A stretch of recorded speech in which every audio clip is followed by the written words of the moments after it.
Tom, have a seat. Thanks, Max. My writer is running a bit behind. A few hours on the train, she's already got writer's block. Merry Christmas, gentlemen. Oh, same to you. Let me see. Oh, I needed a pen. Mine's gone AWOL. Yeah. Oh, here she is. This is my writer, Eleanor Carter. You two know each other? Yeah. A little. No, not really. It was a lifetime ago. And yet not long enough. Ellie. No one calls me that anymore. Take a seat. Do I have to? Oh, nobody's going anywhere. Whatever went on between you two in this other lifetime, that could be settled here. Besides, it's almost Christmas.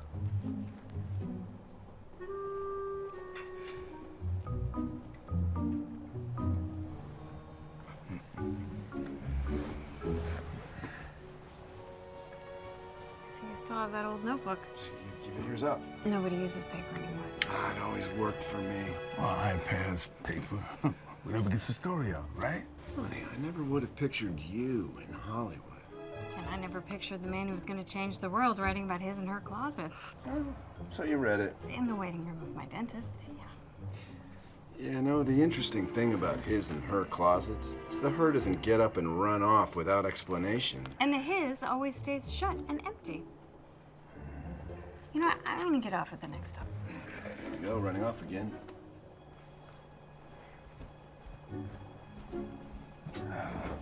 I've never seen her like that. Afraid I bring out the worst in her. I should go after her, unless you want to. No, I'm afraid it's a little late for me.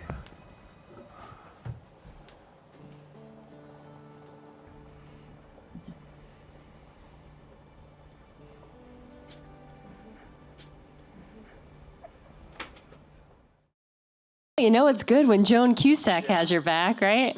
Guys, we're here with Dermot Mulroney from the Christmas Train. How are you? Thanks for having me out today. Thank you for being here. We're so excited to have you. You've been here before, right? I have. Cool. So I'm pleased to return. Thank you for having me. Well, I have to say, you are in one of my favorite Christmas or holiday-themed movies already, which is The Family Stone. Does everyone like that movie? Nice. Love that movie. It's become a holiday classic. You know, Yeah. we knew we were making a really good movie. And it turned out great, but I don't think any of us anticipated The Family Stone becoming the go-to post-Thanksgiving, you know, what do you watch it late at night on Stars or something? Is that what you do? Yeah. Exactly. How did you know? Well, it's a great movie. It's a great movie, one I'm very proud of. So I'm happy to see you in another holiday-themed movie. Thanks. You might have missed North Pole 2 Open right. for Christmas. Yes. That was on Hallmark 2 seasons ago. And so that's when I first enjoyed working for this company that has such a clear directive on how to entertain America. Yeah. And I came back for more. They called me for Christmas Train, and this is an instant classic right here, for sure. I mean, look at this cast. Look at these faces. Amazing. They're kind of big from my vantage point, but other than that, it looks great. Yeah. Yeah, and Kimberly Williams-Paisley, so beautiful in the movie, great actor. And Danny Glover, I've done 4 different projects with. Wow. Only 2 really was privileged to act with him, Yeah. because I wasn't in that scene with him where he was with Robert De Niro in Dirty Grandpa, but I was in Dirty Grandpa, which is its own sort of badge of courage, I think, to have been in that cast.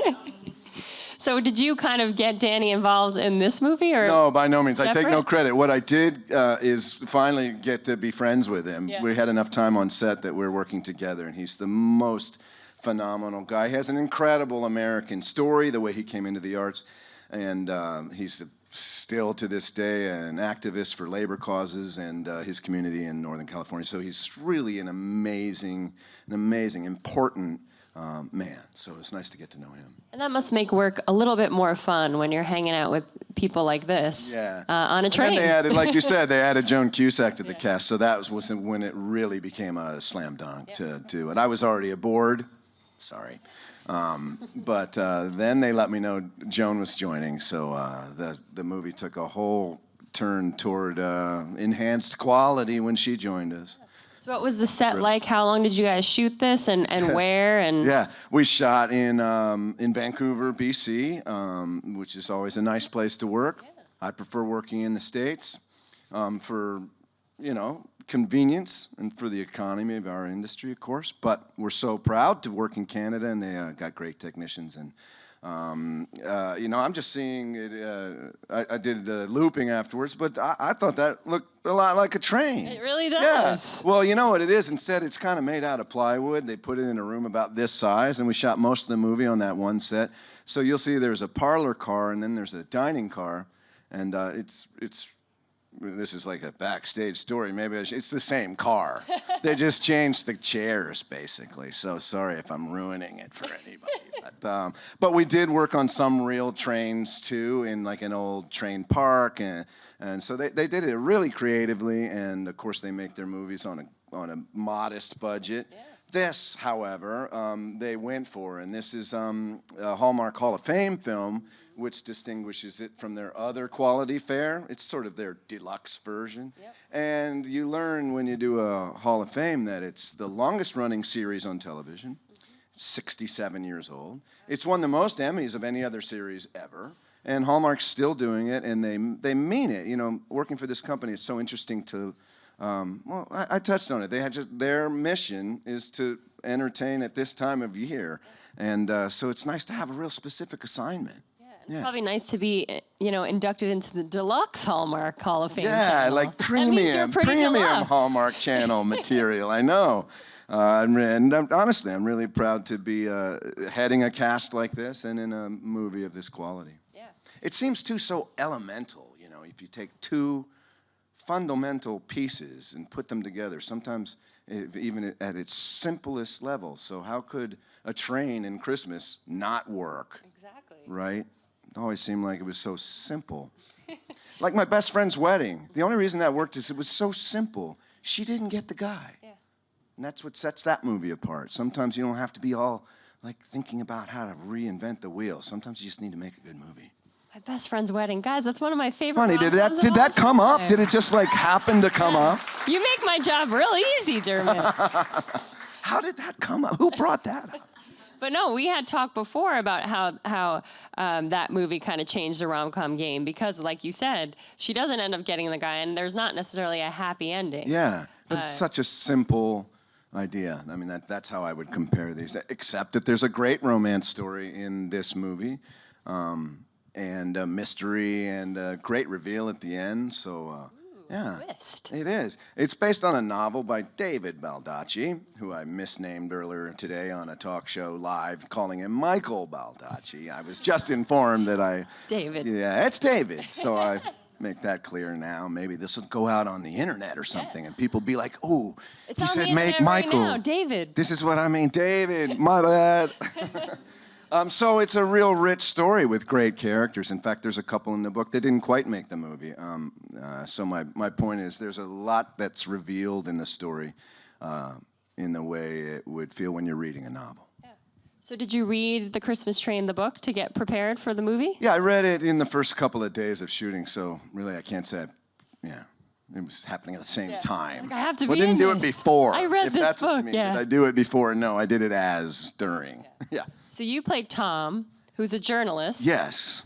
Who's trying to make his way, I think it's from D.C., right, to L.A. Yeah. In time for Christmas. In time for Christmas. So you got your ticking clock immediately, just structurally for the story.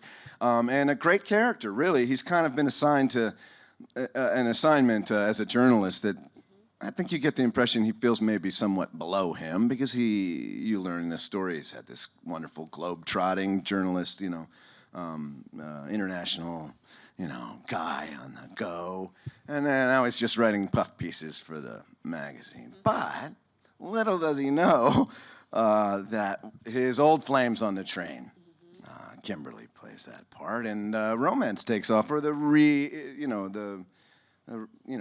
flame reignites during the course of the thing. I think the shot we just saw showed them meeting each other again for the first time. Yeah, setting up the tension, the romantic tension. Yeah. Now, you are kind of a king of rom-coms, romantic movies. You're a great romantic lead. So what did you kind of bring to this role of Tom? Because he's a little different. Like you said, Tom's a journalist. Yeah. Feels like he's doing something below himself. But how did you kind of bring that part into it while being a romantic partner to Kimberly? Yeah. To be honest with you, I haven't done that many romantic comedies. It's interesting. Maybe it's just because it's like the wedding day. Yeah, it's just that they're damn good. They're Is very right. good. Right. So there's that. But so when I recognized that this had those qualities, you know, for a while there in my career, I thought, enough of that. But now I recognize how entertaining it is and how people love it. So I couldn't really fight it. And when I saw those elements in this story, I thought this is great for me because I get to do. One of the things I'm known for. I mean, luckily I've done such a wide range of characters in different projects over the years that I've never had to feel like I was being boxed into one type of part. Yeah. And in fact, it's the opposite. Now when I see a romantic comedy or something that has those elements, I'm drawn to it. Yeah, because I feel like there was the age of that rom-com, and it kind of fizzled out. And now I couldn't name a a romantic comedy better than My Best Friend's Wedding since it came out. I challenge you to think of one that even compares to that level of quality, or not even really quality, but just the lasting impact that it has. And I hear you have a lasting friendship with Julia Roberts and that cast. Of course, we remain friends. I saw her recently at a function in Los Angeles. So nice. Yeah, it's an amazing cast with Rupert and Cameron, who I don't see often enough. But P.J. Hogan really should take all the credit for that film and the way it came about. That opening credit sequence is completely his. Even the sing-along in the Crab Restaurant was added to the script by the director. So many elements of that movie are directly from his imagination, on top of a great script. You know, but he added those style elements that. It would have been a much different movie without those combination of elements. Yeah. So how do you go about kind of taking on projects? What draws you in, and what are you interested in as soon as you get a script or you look at the synopsis of something? Yeah, it's usually these days it has as much to do with schedule as anything, or timing. Which are, similar but not exactly the same when, you're trying to figure out what comes next. But to be honest with you, these days, I'll do anything. The barn doors are open. There used to be all these sort of unwritten rules. If you're doing movies, you shouldn't do TV, and if you do, it means you're kind of losing your foot. All of that stuff's way out of the window. People watch, major movies on their handset. They watch little things on a big screen. It's all over the place. So when I first couple years ago started to recognize that, I thought, great, nobody's telling me what I can't do anymore. So this year alone, I've done 3 features, 2 TV movies, 5 television shows. I'm on 3 sitcoms right now, which I've never really done. Or you brought up Friends Backstage. That's about the only other one I ever did, and that was almost 20 years ago, or 15 years ago. So look for me on New Girl, their final season. They return as Russell, the sort of inappropriately older rich boyfriend. And I don't know how that story plays out yet. They added me to, I think it's also the 7th season of Arrested Development in a bizarre and wonderful part that I'm thrilled about. And I joined Dylan McDermott in his new sitcom where we play head-to-head rival pilots. And it is hilarious. That show's called L.A. to Vegas. It'll come out January 2018. Now, did you guys kind of team up because of the name confusion that everyone... Well, we're teamed up whether we like it or not. We barely know each other until just this month when we were finally on a set for the first time. I'd encountered him maybe 4 times in the last 30 years. I swear we fell off the same turnip truck on the same day. And he started in 1986 too. So we've both been at it the whole time, living totally parallel but non-intersecting lives. Maybe that's redundant, you know what I mean? We just had 2 separate universes. Yep. So we're finally sitting down waiting for the cameras to be ready, kind of comparing notes for the first time. Yep. And it is the most inexplicable thing. Neither of us really can put our finger on it, except that maybe there's like 1 too many Y's and M's and extra D, and it's just that. It's just letters. People aren't really confusing us for each other. They don't think I'm Dylan. Yeah, it's just the name. So they'll just call me Dylan, and I just answer to it.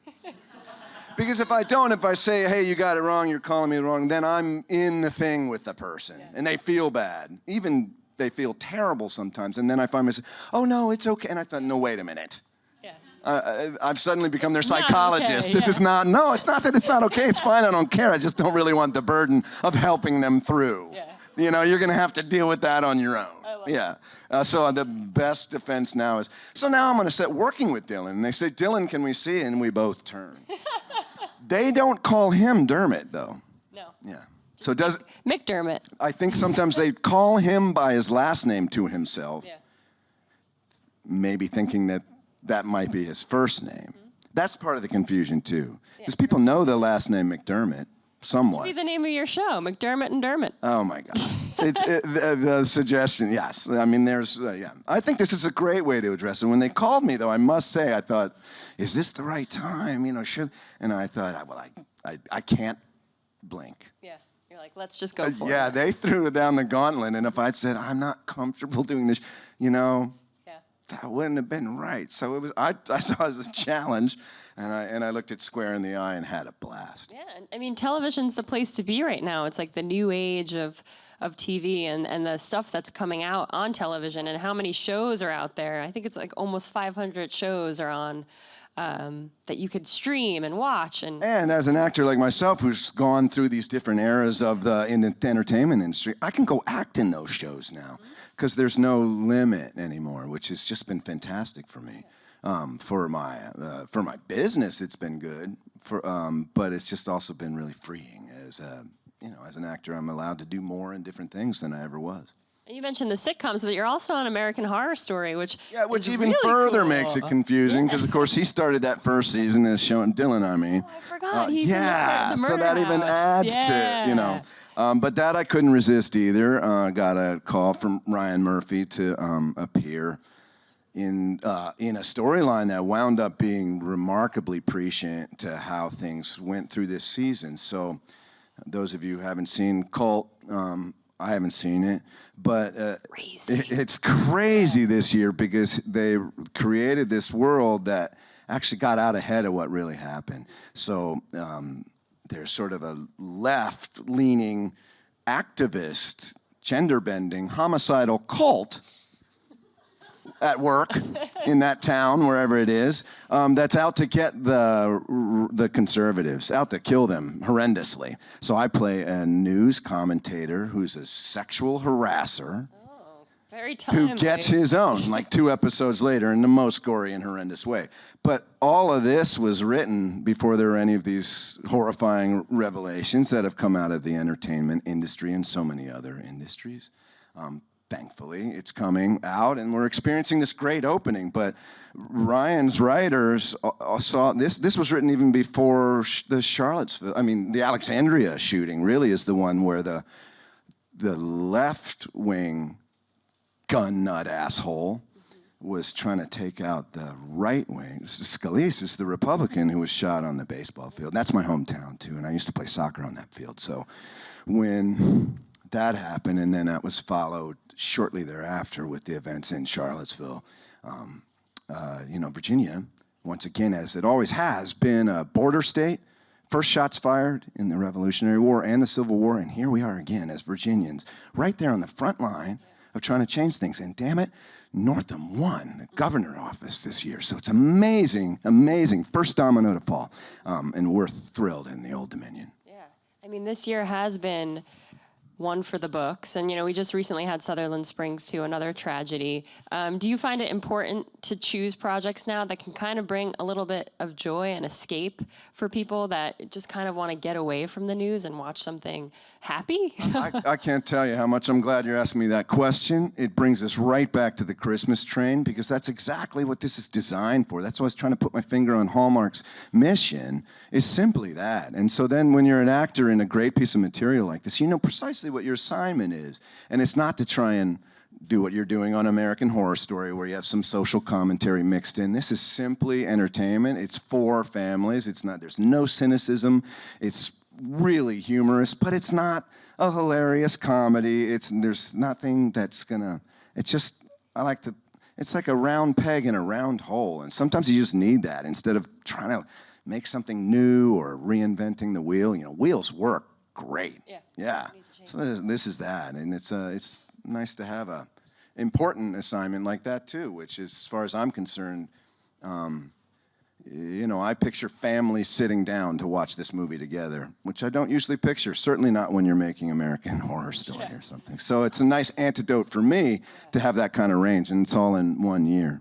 Like what you said, it's great to do these projects that are more socially aware and touching on topics that we're talking about. But it's good to just go back and do some feel-good stuff. Yeah, and I'm an entertainer. I mean, I really came into this sensation recently. I worked with Jamie Foxx on Sleepless, and he was, as far as I'm concerned, he does it all. We don't have any other American actor I can think of that can sing, dance, fight, win Oscars, everything, action, comedy. And he'd walk on that set. It's a huge casino set, 300 extras. He'd pick up a mic, and before you know it, there's 300 people laughing and singing. And I just looked at him and thought, he is put on earth for a reason, and this is it. And so I just borrowed a little bit of that, and so it really gave me just another type of motivation to just embrace the fact that that's why I'm here. And so when I do Christmas Train, I felt like I am really here to entertain families at holiday. And you can't top that. It's just, like I said, a simple assignment. Yeah.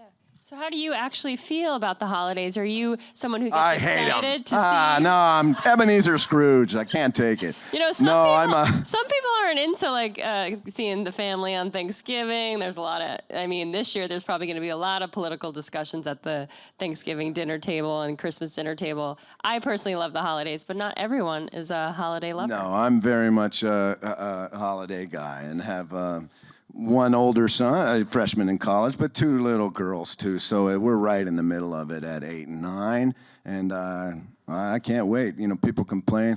I was in what's that name of that store? Uniqlo or something? Yeah, you got it. It's so well organized in there. I've never been in a place like that. All the colors are lined. I liked it so much. And then I hear, you know, Christmas music before Thanksgiving, and everybody, you know, you always hear people griping about that. I'm like, what the heck? It's great music. Bring it on. Speaking of Christmas music, y'all can go to cdbaby.com right now and buy my single for 99 cents. It's called Christmas Train. It's like it's a direct telling. Yeah, it's in the movie. Wow. When I got the thing, and even before we started shooting, I thought, Christmas Train, that sounds like a great Christmas country song, like an instant classic. So I went and I wrote it, and I recorded it in Vancouver, and it's up online. It'll be on iTunes about 2 days. So buy it and put it in your holiday shuffle. You'll see it's a terrific song. Oh, I can sing, play guitar. Wow. I play cello, really, but I've learned a lot of other instruments, and I make up songs. This one is an instant classic. Wait till you hear it. Well, you have to, you know, get on the cello, record a full Christmas album next season. Oh, I should, and well, we'll see. You know, if this little train that could, this 2.5-minute Christmas song takes off the way I'm experimenting to see. It does occur to me, this is a terrific place to plug it, right? Hey, who knows? Maybe next year it's a whole album, right? McDermott's Holiday Christmas. McDillan's holiday, holiday Hanukkah. Mix it up, right? It's gonna be perfect. I can't wait. I can't wait to hear this single. I wish you could give us a little bit of a sneak peek. Who's got one of those devices that immediately brings up information so nobody has to be curious anymore? Does anybody have one of those? Because we could hear it right now. Yeah. Well, we'll just have to wait, I guess. Well, this guy maybe waiting. do it. Waiting is a lost art. I'm telling you, waiting is a lost art. So if we have to wait to hear this song, maybe when you hear it, it'll be that much sweeter. Exactly. Right? So we grew up waiting for the next episode of Happy Days. I mean the guys that are my age, not maybe you, but nobody else in here. And that created a kind of brain development that we're going to lose with our kids now, where everything's instantly gratified. So we had that sweet anticipation. What's going to happen on Emergency next Friday night? I still do that with Grey's Anatomy. Right? Right. There's a few remaining that still give that kind of. I can't wait to find out what's happening. But everything else we stream, binge watch, and there's none of that. Automatically expect the next season to be there in 2 weeks. And what I'd suggest is, while you're waiting that week to see the show, you know what you do? You make up scenarios, your imagination kicks in, and kids are losing all of that. Yep. It's the death of curiosity. All this instant information. So. I try to, my younger kids aren't on handsets yet, of course, but I feel like that's got to be parents, one of their assignments now. It's got to add that to the list. Give your child a way to have to want something. That's why Christmas is great. Yeah. It just doesn't come until the 25th of December. So, and it's like waiting to listen to the little country Christmas classic, Christmas Train, on cdbaby.com until it's on iTunes and Apple Play and all the other stuff, because you're going to have to wait. See, just another minute or two. If kids had all that time, they could write things like she's already Christmas got it up, Train. right? It's right there, isn't it? See? Yes. That's what the internet's good for. Oh, sorry, it's going to cost you 99 cents. All goes straight Which to I Dermot's get, bank no, account. 9 cents goes to cdbaby.com. Good. Well, that's So I only make profit. 90 cents. Yes. Well, now I'm definitely going to I was going to say any commission less than 10% is fine with me. I do want to open it up to some questions from our audience. Thank you so much for having me. Here we go. Hi, Dermot. I'm a fan of yours from the Philippines, and it's a good thing that you mentioned that you're a musician. So as a cellist, has music played a great influence in your craft as an actor?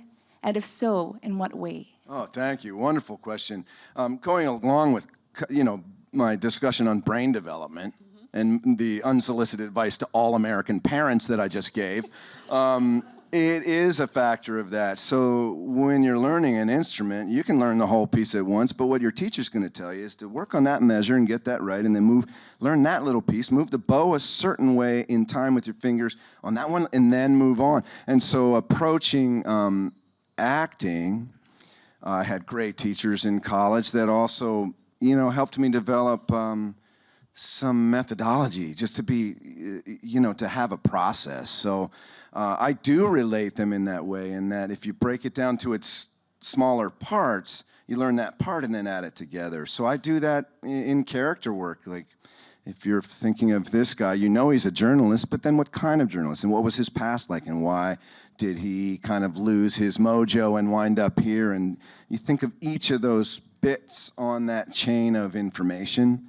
in its own, as an individual bit, and then add them together. So I think it definitely helped me be more rigorous in the way I thought about character. And certainly about learning lines from memory, because that's directly related. In music, you're just reading a series of black dots. It's amazing that the entire world knows that one language, right? It's maybe not frequently enough pointed out. There is one language out there that everyone reads, and it means the same thing in every part of the world. That note is an A because it's on that line where A's live. There's nothing else that compares because all other language has different letters and different, so that kind of reading black dots on a page and memorizing them applies to both for sure. Who's next? Here we go. Hi. Hi, how's it going? I'm fine. How are you? Very well, thanks. As you mentioned, your relationship with Dylan McDermott, I always wanted to know, since the very first time I saw the SNL sketch, how did you become part of that amazing sketch, which was very wholesome and hilarious? And it kind of feels like it spot off to you two being the new Fox show. Thanks. The way that Saturday Night Live, my understanding is that they also asked Dylan to appear. I forgot to ask them this on the set, but he wasn't able to make it. I got that call Thursday night to be in New York for Saturday Night Live, so I just jumped at that chance, and they wrote me in as that just one-shot punchline. Really, the humor of that scene, though, is that those are three black guys who can't get that white guy's name right. That's what's funny. And Bill Hader, of course, is a genius. He plays the host of the the game show. But to me, that's sort of the unspoken part of why that's even funnier than just a little bit.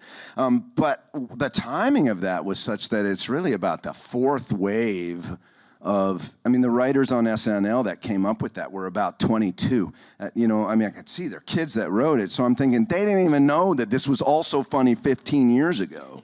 Do you know what I mean? They caught me midstream. So the fact that came about at all at that time was funny to them, like it was super fresh. Yeah. To me, it was kind of old. Yeah. But Saturday Night Live, of course, is the mountaintop, and darn if that thing didn't just kind of take off on its own, too, because I think this is why enough people Google our names together that thing just kind of slowly started, it's like it's like a search blossom is what I'd call it. And so then the very next interview I do, that's on the top of the research pile for the interviewer, so I get asked about it again. So there's another article that comes out that gets thrown into the search machine that puts both our names together, so it goes up. So it went viral in a way that I can identify, which is nice. Sometimes there's no figuring why that kitten was cuter than the other kitten that goes to 7 million or whatever. And I'm not tracking numbers of people that have hit it on YouTube, but I know for a fact that, it became its own, just that one skit became its own thing somehow. I think that's what they mean by viral. There's another one out there where I'm on Anthony Anderson's talk show about celebrity pets. That never really took off, Animal World. Look him up with my name, and you'll see my old dog who's dead now on there.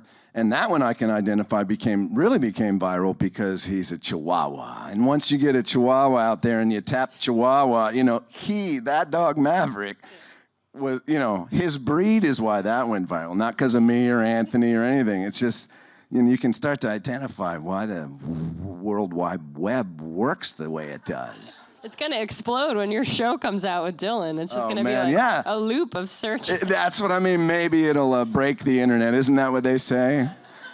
What we could probably use with a breaking of the internet. Beyonce can break the internet, Dermot. I would never put myself in the same class as Beyonce.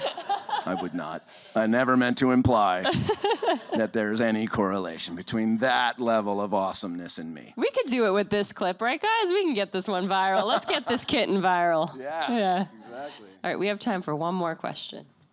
Hi. Hi. So you were going through the long list of all the different roles that you've done in the past, and I was wondering if one stands out as your favorite, or maybe what you would want to do next in the future.